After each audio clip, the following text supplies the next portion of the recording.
প্রতিদিনের মতো আজকে বেরিয়ে গেলাম গাড়ির বাইরের দিকে চলে আসলাম। বাইক নিয়ে বেরিয়ে পড়েছি একাই। একটু পরে কিন্তু ফয়সালের সাথে দেখা হবে, তো একসাথে বাড়ির দিকে যাব। তো গাইস সাথে থাকুন।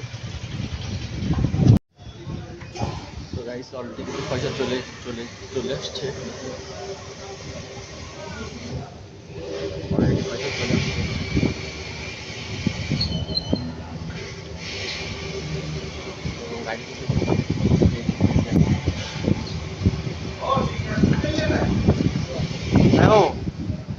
আমার মামু, এটা আমার মামু এই জায়গার মামু। তো এদিকে কাছে আমার এই যে মামুর ভুঁড়িটা দেখেন সবাই। মামু আমার একের মামু। মামু তুমি এতক্ষণ কোথায় ছিলে? মামু খাওয়া দাওয়া করতে গেছিল। এই পুরো পেট্রোল পাম্পটা মামু পরিচালনা করে এবং 20 বছর ধরে। আমার বন্ধু ফয়সালও চলে এসেছে, এই যে ফুল ট্যাঙ্কি ফুল করে নিল। 5000 টাকা পেট্রোল।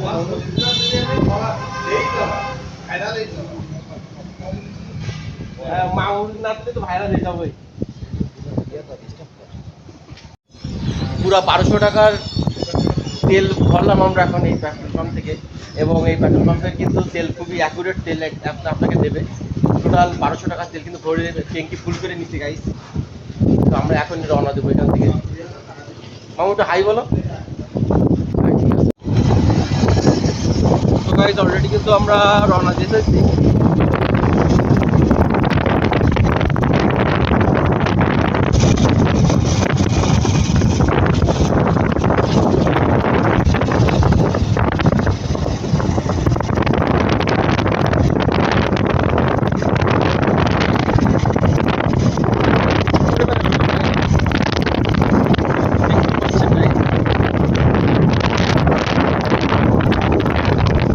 অনেকদিন পরে কিন্তু আমাদের সাইডে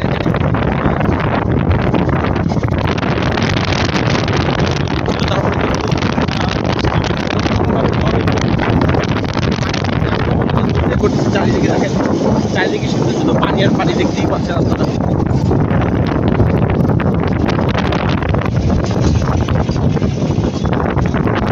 তো আমার সাথেই থাকুন গাইস, ব্লগ কিন্তু চলতেই থাকছে।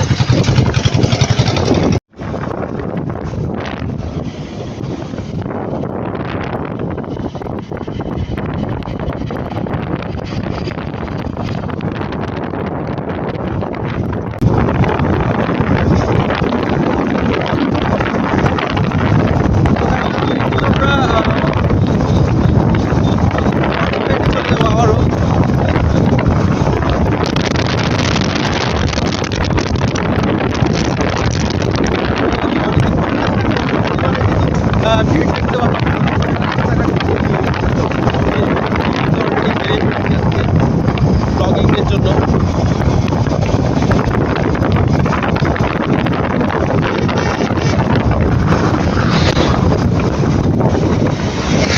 দেখুন গাইস, পুরো এবং সেই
অবস্থা খুবই খারাপ, এই জন্য কিন্তু আপনার খুব একটা বেশি ট্রাক যাতায়াত করে না, পাথরের গাড়িগুলো হয় না, গাড়িগুলো বেশি যাতায়াত করে।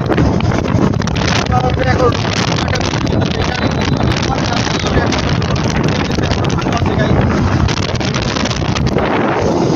দেখেন এখনো পর্যন্ত প্রচুর পরিমাণে পানি।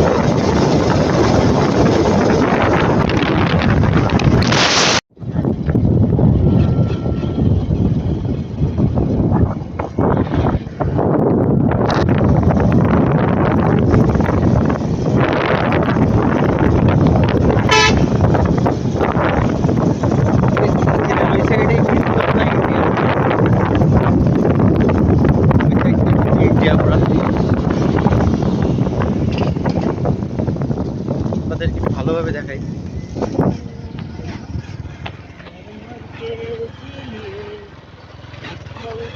আমি একটু যদি দাঁড়াই, আপনাকে দাঁড়ায় দেখাচ্ছি। দেখেন আসলে ওই যে ওই পাশটা দেখতে পাচ্ছেন, ওইটাই কিন্তু ইন্ডিয়া গেট। রাত্রে আসলে কিন্তু এখানে অন্যরকম আলো বের হবে।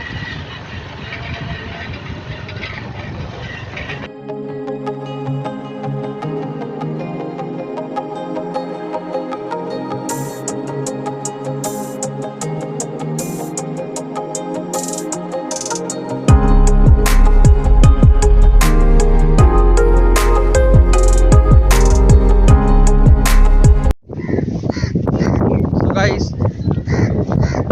চলে এলাম সেই গ্রামের দৃশ্য দেখতে।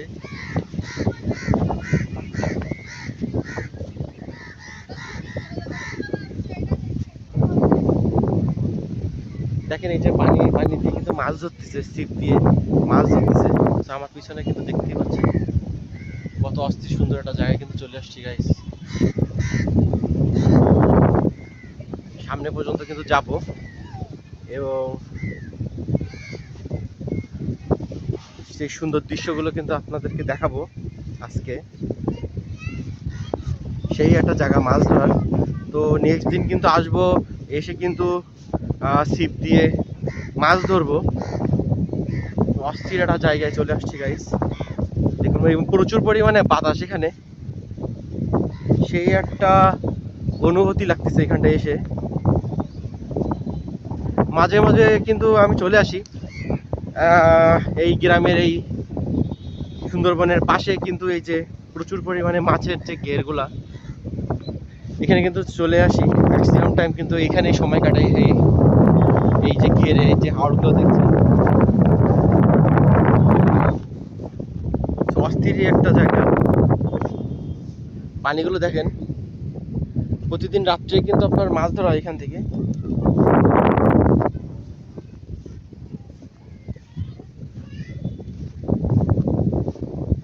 এখানে কিন্তু আপনার প্রচুর পরিমাণে বক থাকে, আপনার ঘেরে কিন্তু প্রচুর পরিমাণে বক থাকে। ইয়ারগান থাকলে কিন্তু বক মারা যায়। অনেকে কিন্তু ইয়ারগান এখানে নিয়ে এসে বক কিন্তু মারে, এবং পাখির মাংসগুলো খেতে কিন্তু বেশ অনেক মজাই লাগে গাইস। তো স্টিভে কিন্তু মাছ ধরতে সেই মজা, ঘেরে কিন্তু মাছ চলে আসে, সেই একটা নেশা কিন্তু স্টিভ দিয়ে মাছ ধরা।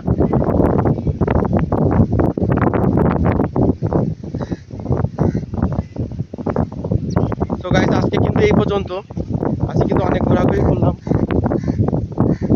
আবারও কিন্তু আরেকদিন আপনাদেরকে এই নদী এলাকায় নিয়ে চলে আসবো, এই ঘের এলাকায় নিয়ে চলে আসবো, পানির এলাকায় নিয়ে আসবো। তো গাইস, ভালো থাকবেন, সুস্থ থাকবেন। আল্লাহ হাফিজ।